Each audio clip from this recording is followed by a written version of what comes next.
యూట్యూబ్‌లో మనం money సంపాదించాలన్నా, watch time రావాలన్నా వీడియోను చివరిదాకా చూడాలి. మరియు మనకు ఒక వీడియోకు కనీసం 1,00,000 వ్యూస్ అన్నా రావాలి. తక్కువలో తక్కువ 1,00,000 రావాలి. మరి ఎలా? చాలా వీడియోలకి ఏమైద్దంటే మనం 10 నిమిషాల వీడియో చేస్తే వ్యూస్ ఎన్నొస్తాయి? 100, 200 వస్తున్నాయి. ఇక రెండోది ఎంతసేపు చూస్తారు? 2 నిమిషాలే చూస్తారు. కాబట్టి ఆకర్షణీయమైన టైటిల్ పెట్టాలి. ఆకర్షణీయమైన కంటెంట్ తీసుకోవాలి. అలాగే వీడియో చివరిదాకా చూడాలంటే ఏం చేయాలి అని తెలుసుకుందాం. ఎందుకంటే యూట్యూబ్ వీడియోను 10 నిమిషాల వీడియోను 2 నిమిషాలే చూస్తున్నారు. అలాగే 200 మందే చూస్తున్నారు.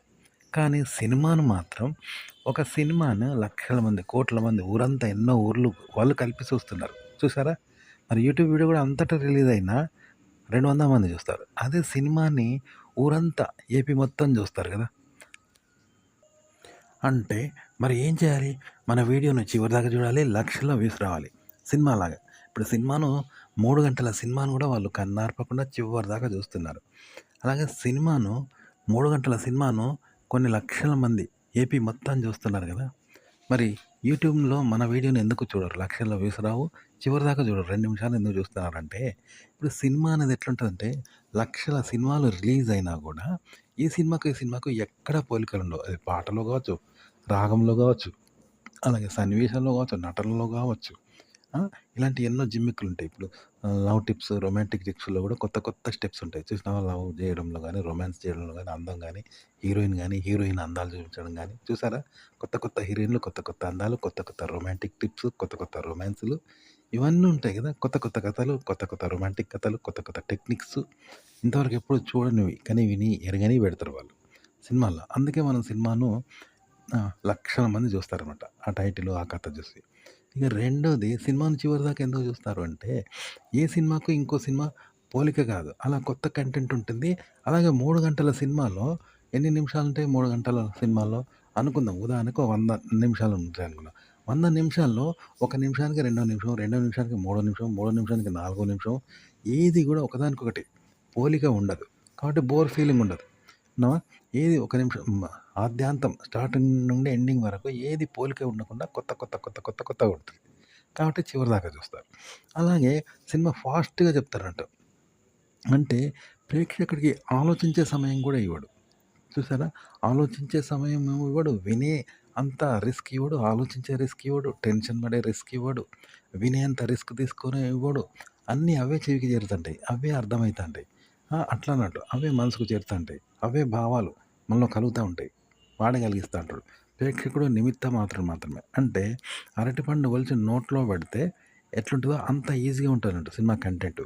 మరియు నోట్లో పెట్టి నమలడం కాదు. నమలడం కూడా అదే అరిగిపోతదనమాట. నమిలే అవకాశం కూడా లేదు. అదే అరిగిపోతే ఇంకా ఈజీగా ఉంటది. నమలడము, తినడము ఏమి లేవు. అరటిపండు ఒలిచి నోట్లో పెట్టినట్టున్నది. నమిలే అవకాశం కూడా లేదు. అదే ఆహ్, నమలబడుతుందనుకో, అదే రుచి తెలుస్తాందిగ. నమలకుండానే రుచి తెలుస్తాంది. కడుపులోకి పోతాందనుకో, అప్పుడు ఎట్లుంటది? అన్నీ అదే చేసుకుంటా అంటే, అగో సినిమా అట్లుంటదనమాట. కాబట్టి ఇవన్నీ మీకు యూట్యూబ్ వీడియో కూడా ఉండాలనమాట. ఇదే ఉండాలి. ప్రేక్షకుడికి వినే ఓపిక, ఆలోచించే ఓపిక, అర్థం చేసుకునే ఓపిక ఇవన్నీ కూడా రిస్క్‌తో కూడినయి. ఇందులో ఏ రిస్క్ ఉండద్దనమాట ప్రేక్షకుడికి. అలా ఉంటేనే వాడు చివరిదాకా చూస్తాడు. కాబట్టి పెద్దగా మాట్లాడాలి. మీరు రిస్క్ తీసుకొని మాట్లాడాలి. అలాగే అన్ని బరువులు మీరు వేయాలనమాట. అంటే మనం ఇప్పుడు ఒక ఊరికి పోతా ఉంటే అన్ని బరువులు పక్కోడు మోస్తే మనం సింపుల్‌గా నడుస్తాం చూసినావా? అట్లా ఉండాలనమాట. అలాగే ఎంటర్‌టైన్‌మెంట్ చేయాలంటే పెద్దగా ఇప్పుడు టీవీలో పాటలుంటే మనం సరదాగా ఉంటది కదా! మంచి పాటలొస్తుంటే మనకు బోర్ ఫీలింగ్ కాకుండా సరదాగా ఇంటూ ఉంటాం చూసినావా? ఎంజాయ్ చేస్తూ ఉంటాం గానీ, మన మీద ఏదన్నా వెయిట్ పడతదా? ఒత్తిడి పడతదా? ఎలాంటి ఒత్తిడి పడదు. ఎలాంటి టెన్షన్ పడదు. వినే ఓపిక కూడా మనకు అవసరం లేదు. అదే వినిపిస్తా ఉంటది కదా! ఫుల్‌గా డీజే సౌండ్ పెట్టుకొని మనం వింటూ ఉంటాం కదా! ఉత్సాహం మనం కలుగుతా ఉంటే, అలా సన్నివేశాలు మనం మాట్లాడే తీరు పెద్దగా మాట్లాడాలి. రిస్క్ తీసుకొని మాట్లాడాలి. ప్రేక్షకుడికి ఏ గోరంత బరువు పడకుండా అన్నీ మనమే మోస్తూ ఉండాలంట. ఎట్లంటే అమృతాంజన్‌కు తలకు లేని నొప్పి జెండు బామ్‌కెందుకు అంటారు చూసినావా? అంటే తలకు నొప్పి పెడితే జెండు బామ్ పోసుకుంటాం. కానీ తలకే నొప్పి లేదు. జెండు బామ్ వచ్చి తలకు పూసుకుంటాంది. దానికదే పూసుకుంటాందనుకో. ఎవరికి ప్రాబ్లమ్? జెండు బామ్‌కే ప్రాబ్లమ్ గదా! అగో మీరు చెప్పేది అలా ఉండాలనమాట. అప్పుడు ప్రేక్షకుడికి ఏమున్నది? పుణ్యానికి వాడు వింటా ఉంటాడన్నట్టు. అగో అట్లుంటదన్నట్టు. అంటే ఒక షాప్ పెట్టిండు. షాప్ పెడితే అవసరమైనోడు డబ్బులిచ్చి షాప్‌లో వస్తువులు కొనుక్కుంటాడు. కానీ ఉచితంగా అన్నదానం పెడితే ఎట్లుంటది? ఫ్రీగా తీసుకుంటారు. ఎవరైనా తింటారు.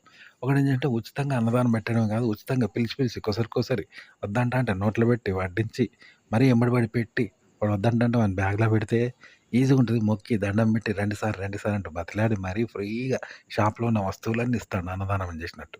అవన్నీ ఎంతో ఖరీదైన వస్తువులు. జిలేబీ, మిఠాయి అవన్నీ పైసలు పెడితేనే మనకు తగినన్ని రావు. అలాంటిది ఫ్రీగా పిలిచి రండి సార్, కూర్చోండి సార్ అని కొసరి మన ఇంట్లో వాళ్ళకు మనం కొనిచ్చి పెడతాం చూసినావా పిల్లలకు ఇట్లా మన ఇంట్లో వాళ్ళు. అలా మర్యాదలు చేస్తూ ఇస్తే ఎవడైనా తింటాడు గదా! వద్దంటాడా? అగో అలా చెప్పాలంట మీ కంటెంటు, సన్నివేశాలు అన్నీ అలా ఉండాలనమాట. మీరు మాట్లాడే తీరు, మీ ఆలోచన, భావాలు అన్నీ ఈ విధంగా ఉంటే మీ వీడియో చివరిదాకా చూస్తాడు. అలాగే న్యూ కంటెంట్ ఎలా చెప్పాలి? మరి కొత్తగా ఉండాలంటే, ఇప్పుడు రోడ్డు మీద ఎన్నో ఉదాహరణకు క్రైమ్ న్యూస్ ఉంది టీవీలో. ఎన్నో క్రైమ్ న్యూస్, నేరాలు, ఘోరాలు వస్తున్నాయి. ఏమన్నా ఒకదానికొకటి పోలికలుంటాయా? ఎన్నో లోకం మీద జరుగుతుంటాయి అవన్నీ టీవీలో చెప్తారు. అవన్నీ ఒకదానికి ఒకటి పోలికలుంటాయా? టీవీలో ఎన్నో న్యూస్ వస్తూ ఉంటది. మనం వింటూ ఉంటాం. ఏ న్యూస్ అన్నా ఇంకో న్యూస్‌కు పోలికలుంటాయా? వచ్చిందే మళ్ళొచ్చినట్టుంటదా? రాదు గదా! అలాగే రోడ్డు మీద ఎన్నో కొట్లాటలు, గొడవలు, మర్డర్‌లు ఎన్నో విషయాలు జరుగుతాయి. రేప్ కేసులు జరుగుతాయి. లైంగిక నేరాలు జరుగుతాయి. ఈవ్ టీజింగులు జరుగుతాయి. ఇలా ఎన్నో ఉన్నాయి గదా! సమస్తం టీవీలో వచ్చే న్యూస్ అయినా, బయట మనం చూసే విషయాలైనా, గొడవలు, పంచాలైనా ఒకదానికొకటి ఎక్కడైనా పోలికలున్నాయా? ఎక్కడా ఉండవు. మరియు అన్నీ లైవ్. అంటే జెన్యూన్‌గా జరుగుతాయి. ఏది కావాలని రికార్డెడ్‌గా ఉండదు. జెన్యూన్‌గా జరుగుతాయి గదా! అంటే అప్పుడు బోర్ ఫీలింగ్ ఉండదనమాట. జెన్యూన్‌గా ఎట్లా జరుగుతాయంటే చెప్పాను గదా! తలకు నొప్పి పెడితే మనం జండు బామ్ పోసుకుంటాం. కానీ జండు బామ్ వచ్చి మన తలకు రుద్దుకుంటా ఉందనుకో, మనకు మనదేం పోయింది? మనకే హాయిగా ఉంటది కదా! మనకు అదే వచ్చి రుద్దుకుంటుంటే. అట్లా ఉండాలంట కంటెంట్. అంటే కంటెంట్ మీరు చెప్పే విధానము, ఆ! భావాలు, ఆలోచనలు ఇవన్నీ ఈ విధంగా ఉంటే చివరిదాకా ప్రేక్షకుడు చూస్తాడు ఊరికే. ఇది గుర్తుపెట్టుకోండి. ఉదాహరణకి మనం ఒక పాట పాడుతున్నాం. ఎవరైనా వింటారా? అదే ఒక సింగరు సినిమాలో 'బాలసుబ్రహ్మణ్యం' పాడిండు. రికార్డింగ్‌లో పాడిండు. రికార్డింగ్‌లోనో, ఆర్కెస్ట్రాలోనో పాడితే మనం చివరిదాకా వింటాం గదా! ఆ పాటలు వింటున్నాం గదా! ఆ పాటకు మనం బయట పాడుకునే పాటకి ఎంత తేడా ఉంటది. మనం సింగర్సం గాదు. మరియు మనం రికార్డింగ్‌లో పాడింది వేరే వస్తది. మనం బయట పాడింది వేరే వస్తది. ఆ రికార్డింగ్‌లో మ్యూజిక్ ఉంటది. మంచి ట్యూన్ ఉంటది. మంచి అర్థం ఉంటది. మంచి గొంతుంటది. మంచి సంగీత దర్శకుడు ఉంటాడు. గొప్ప అద్భుతంగా కంఠస్వరంతో వాడు పాడతాడు. కంచు కంఠం ఉంటది గదా! అప్పుడే వాళ్ళు చివరిదాకా వింటారు గదా! ప్రేక్షకుడు అలరించబడతారు గదా! అలా చెప్పండి మీరు. చెప్పే విధానము, సన్నివేశాలు, వాటి అర్థాలు, భావాలు ఇలా ఉంటే ఖచ్చితంగా చివరిదాకా చూస్తాడు ప్రేక్షకుడు. మరియు ఆకర్షణీయమైన టైటిల్, ఆకర్షణీయమైన కంటెంట్ పెట్టాలన్నమాట. ఇప్పుడు సినిమాల్లో గూడా ఒక సినిమా తీరు ఇంకో సినిమా ఉండదు గదా! అలా కొత్త కొత్త ఫార్ములాలో లవ్వు, రొమాన్సు, శృంగారం ఏదైనా న్యూ ఫార్ములా వస్తది. ఏందని చూడడానికి మనం ఆసక్తి చూపిస్తాం గదా! అట్లా అన్నమాట. ఆ విధంగా ఉంటది. అంటే కొత్తదనాన్ని తెలుసుకోవాలనుకుంటాం. కొత్తగా ఉండాలి. అప్పుడు చివరిదాకా చూస్తారు. ఇంట్రెస్ట్‌గా చూస్తారు. అది గుర్తుపెట్టుకోండి. ఇవన్నీ ఉండాలి జిమ్మిక్కులు. మనం చేసే వీడియో ప్రేక్షకులు చూడాలంటే, చివరిదాకా చూడాలంటే, ఉదాహరణకి ఒక సినిమా ఉన్నది. రమణీయంగా పాట, మ్యూజిక్, గొంతు రికార్డ్‌లో ఉంటది. వింటాం గంతులేసుకుంటూ. కానీ బయట ఎవరైనా పాడితే వింటామా? వాళ్ళ గొంతు బాగుండదు. బయట పాడరు. మరియు అది రికార్డింగ్‌లో వేరే ఉంటది. సంగీతము, మ్యూజిక్కు, రాగము, గొంతు వాళ్ళు బాగా పాడతారు గదా! దాన్ని మనం రికార్డ్స్‌లో పెట్టుకొని, సౌండ్ పెట్టుకొని మనం వింటాం గదా!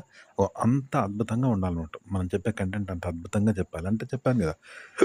తలకు లేని నొప్పి జండుబాముకెందుకు అన్నట్టుగా ఉండాలనమాట. ఈ విధంగా అది గుర్తుపెట్టుకోండి. అంటే తలకు నొప్పి పెడితే జండుబాం పెట్టుకుంటారు కదా! అంటే ఇప్పుడు జబ్బొచ్చింది. జబ్బొస్తే మనం డాక్టర్ దగ్గరికి పోతాం. ఎందుకంటే అవస్థ మనది. కానీ డాక్టరే వచ్చి మనకు మందులిస్తాండు. వానికేం అవస్థ? వానికే అవస్థ ఉన్నట్టు మింగు మింగు ఇగో ఇది తీసుకో, అది తీసుకో అని రాత్తాండు. ఆ!